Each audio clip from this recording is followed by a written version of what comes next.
नमस्ते, मेरा नाम डॉक्टर स्मिता अग्रवाल है। मैंने अपने वीडियोस में बताया कि मेरा जो सहस्त्रार खुला वो खुला कैसे। ये भी बहुत रोचक घटना है।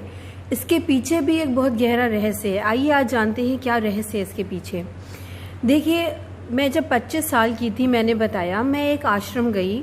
वहाँ पे एक टीचर थे, वहाँ पे जो उनके आध्यात्मिक टीचर थे, वो बोले कि मैंने इस गुरु से विवाह कर लिया है, देखे कौन करता है। अब मुझे ऐसा लगा कि वो मुझे चैलेंज कर रहे हैं और मैंने कहा कि इसमें क्या बड़ी बात है, मैं भी विवाह कर लेती हूँ। और मन ही मन मैंने कहा कि मैंने इस गुरु से विवाह कर लिया और उस विवाह करते ही मेरा सहस्त्रार खुल गया। तो बहुत से लोगों ने मुझसे पूछा कि विवाह करने के बाद ही आपका सहस्त्रार खुल गया? तो मैंने कहा हाँ, खुल गया। और इसके पीछे का रहस्य मैंने कुछ सालों बाद जाना और वो हुआ यूँ कि जैसे ही मैंने उनसे विवाह किया, मेरा सहस्त्रार खुला और उसके साथ साथ मेरी चेतना में वो गुरु आके बस गए। तो मुझे समझ में नहीं आया कि न मैं जिनको जानती हूँ, मैंने कभी उनके साथ 1-to-1 बेसिस पे अपना टाइम नहीं स्पेंड किया।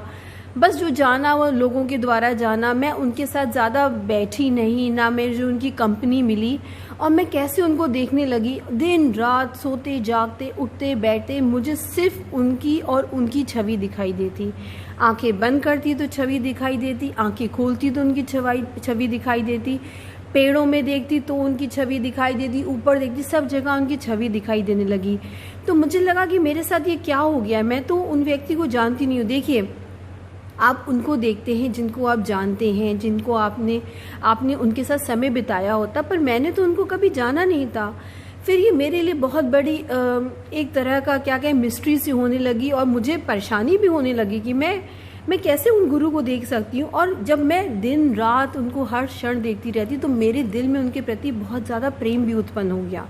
और मेरी एज थी 25 इयर्स, जिस एज में लोग गृहस्थ आश्रम में जाते हैं, उस समय मैंने सिर्फ गुरु को देखने का मेरे अंदर जो चेतना में गुरु बस गए, तो मैं हर क्षण हर पल उनको देखने लगी और मुझे उनके प्रति इतना अगाध प्रेम, इतना इंटेंस, इतना एक्सेसिव प्रेम मेरे अंदर डेवलप हो गया कि बस मैं तो उन्हीं के प्रेम में ही घुल गई।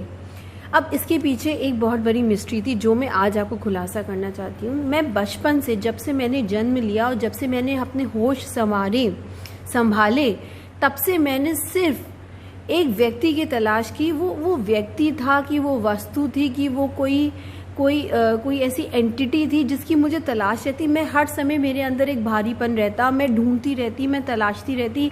क्लास नर्सरी से मुझे याद है, मैं उनको बच्चों में, टीचर्स में देखती, बड़े हो गई, टीनेज में आई तो मैं अपने गुरुओं में उनको देखने लगी, या मैं और बड़ी हुई तो मैंने सिर्फ मैं मतलब उनको ढूंढने लगी। और वो क्या था मैं नहीं समझ पाती। जब बहुत नन्ही थी तो चंदा तारों में उनको देखती कि मून हर समय मुझे फॉलो कर रहा है, मैं मून की ही तलाश कर रही थी। लेकिन वो तलाश मेरी तब जाके ख़त्म हुई जब मैंने 25 साल की उम्र में मैंने उनसे मन ही मन विवाह किया। और तब मुझे वो ज्ञात हुआ कि मैं जिनकी इतनी शिद्दत से तलाश कर रही थी, जो मुझे बताने वाला कोई नहीं था कि तुम जिनकी तलाश कर रही हो वो कोई नहीं, श्री श्री रविशंकर जी हैं। और ऐसा भी नहीं था कि मैं उनके जो उनका आर्ट ऑफ लिविंग नाम का ग्रुप है, मैं वहाँ पे टीचर हूँ, या मैं तो एक सिर्फ वॉलंटियर थी जो बिना किसी स्वार्थ के अपना वहाँ पे सेवा देती थी। मेरा कोई वहाँ पे कुछ भी अर्जित, ना वहाँ से पैसा लेने का कुछ ऐसा ख्वाब था, ना वहाँ से नाम कमाने का, ना कुछ करने का।